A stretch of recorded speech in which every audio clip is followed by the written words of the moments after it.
বেনাপোল থেকে ভারতের কলকাতা শহরের দূরত্ব মাত্র ৮৪ কিলোমিটার।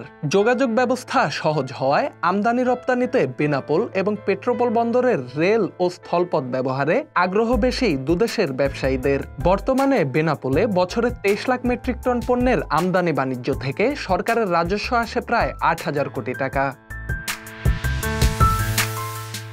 গত বছরের ৫ আগস্ট ছাত্র জনতার অভ্যুত্থানে সাবেক প্রধানমন্ত্রী শেখ হাসিনা দেশ ছেড়ে ভারতে আশ্রয় নেয়ার পর অদৃশ্য এক টানাপোড়েন চলছে দুদেশের সম্পর্কে, যার প্রভাব এখন দৃশ্যমান দুদেশের ব্যবসা বাণিজ্যেও।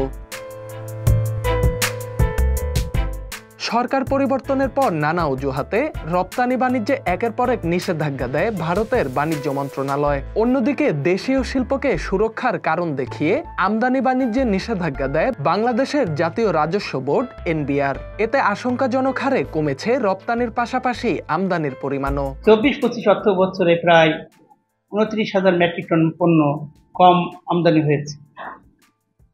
এর ফলে রাজস্ব আয়ও কমে গেছে। ভারতীয় রেলওয়ে কর্তৃপক্ষ এবং বাংলাদেশি রেলওয়ে কর্তৃপক্ষের মধ্যে আলোচনা চলছে যাতে আগামীতে ভারত থেকে ট্রেন যোগে আরও বেশি পণ্য আমদানি করা যায় এবং রেলওয়ে রাজস্ব যাতে বৃদ্ধি করা যায় এ বিষয়ে উচ্চ পর্যায়ে আলোচনা চলছে। বর্তমানে নিষেধাজ্ঞার কারণে ভারত থেকে সুতা, news print, cigarette paper, duplex board, craft paper, আলু, গুঁড়া দুধ, tobacco, radio, TV parts, cycle ও motorcycle parts, formica sheet, ceramic ware, sanitary ware, stainless steel ware, marble slab ও টাইলস এবং মিক্সড ফেব্রিক্সের আমদানি বন্ধ রয়েছে।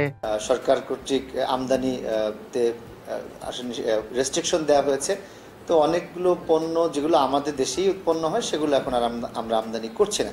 ফলে আমাদের আমদানির পরিমাণ কিছুটা গত অর্থ বছরে কিছুটা কমেছে। স্বাভাবিক সময়ে দিনে ৫৫০ থেকে ৬০০ ট্রাক পণ্য আমদানি হলেও নিষেধাজ্ঞার কবলে পড়ে বর্তমানে আমদানির পরিমাণ দাঁড়িয়েছে দিনে ১৮০ থেকে ২০০ ট্রাক, আর রফতানির পরিমাণ দিনে ২৫০ থেকে ৩০০ ট্রাক কমে দাঁড়িয়েছে ৫০ থেকে ৭০ ট্রাক। এদিকে বাণিজ্য নিষেধাজ্ঞা প্রত্যাহারে সরকারের সহযোগিতা কামনা করছেন ভুক্তভোগী ব্যবসায়ীরা।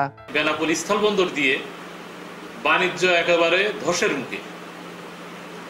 এই কারণে এখানে আমদানি এবং রপ্তানি অনেক কমে গেছে। এইভাবে যদি চলতে থাকে তাহলে এখানে সরকার ব্যাপক আকারে একটা রাজস্ব হারাচ্ছে এবং আমাদের ব্যবসায়ীরাও কোটি কোটি টাকার ব্যবসায়িক ক্ষতিগ্রস্তর সম্মুখীন হচ্ছে। ৫ই আগস্টের পর একের পর এক বাণিজ্যিক নিষেধাজ্ঞার কারণে আমদানি রপ্তানির বেনাপোল বন্দরে অর্ধেকের নিচে নেমে গেছে। এইসবের থেকে উত্তরণের জন্য সরকারের কাছে জোর দাবি জানাচ্ছি।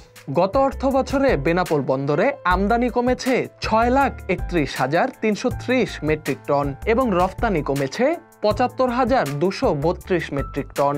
দ্রুতই এ অবস্থার উন্নতি না হলে বছর শেষে বড় ধরনের বাণিজ্য ও রাজস্ব ঘাটতি বাড়বে বলে জানান ব্যবসায়ীরা।